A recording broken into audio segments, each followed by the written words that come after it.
Oke guys, kali ini kita akan membahas salah satu suku yaitu suku Jawa. Karena gue itu orang Jawa dan gue bangga banget menjadi orang Jawa. Kenapa?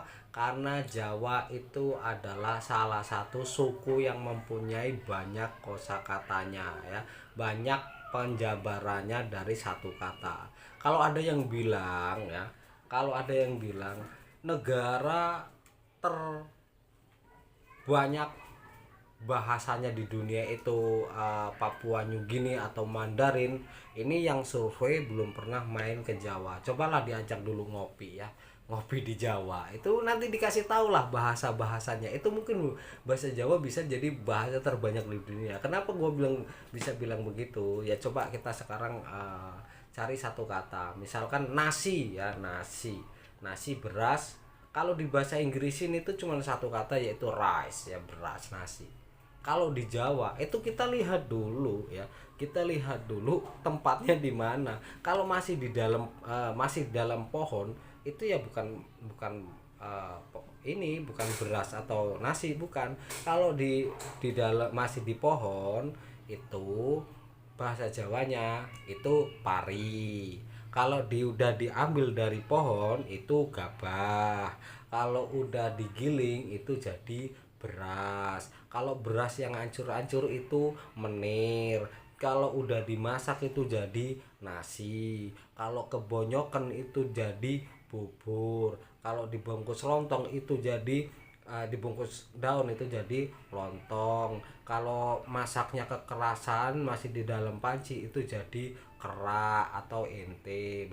Terus kalau dimasukin ke bungkus daun kelapa jadi kupat. Ini aja udah 9 loh teman-teman ya.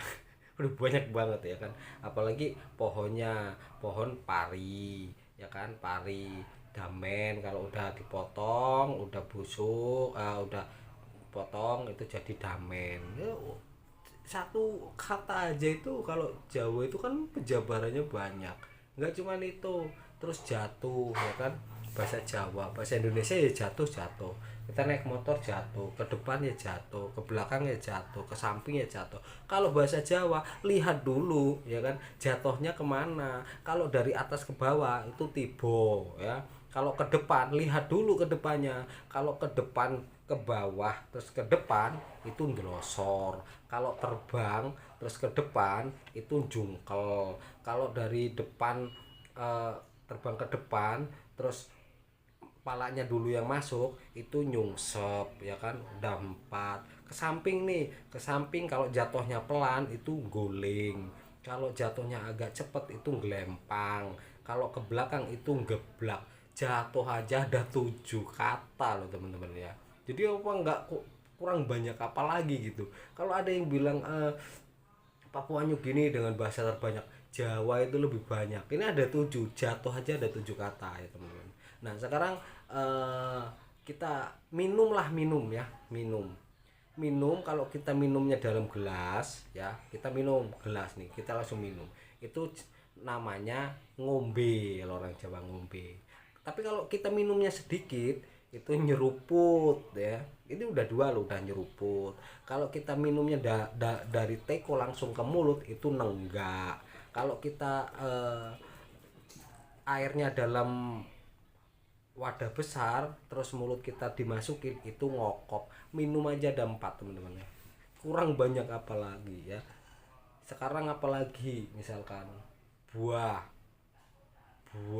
Buah itu buah kelapa ya. Kelapa itu ya kelapa, satu kata. Kalau kalau di bahasa Jawa masih kecil bluluk ya, udah agak gede dikit cengkir. Kalau kelapanya masih muda, dalamnya masih tipis, itu apa, daging kelapanya masih tipis, itu dugan ya kan, dugan. Kalau udah tua itu kambil, udah 4. Kalau nggak ada airnya itu gabuk. 5, 5 itu buah kelapa itu udah punya 5 kata nih. Bluluk, cengkir, degan, kambil, gabuk. Nih beda beda cuman dikit aja udah beda nama Jawa tuh. Nggak kurang kurang banyak apa lagi itu.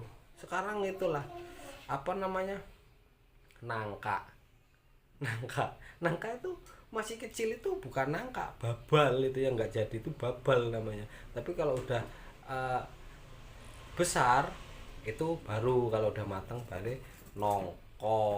Jadi pokoknya banyak banget lah. Jadi kalau buat orang itu berkata bahwa eh, bahasa terbanyak itu Mandarin atau Papua New Guinea, itu suruh main-main dulu lah ke Jawa ya. Nanti kita ajakin ngopi, kita kasih tahu bahasanya ya. Terus buat teman-teman, ada kata yang satu kata itu di bahasa Jawa artinya masih banyak, komen teman-teman ya. Nanti saya bacain satu persatu. Oke, terima kasih. Bye bye.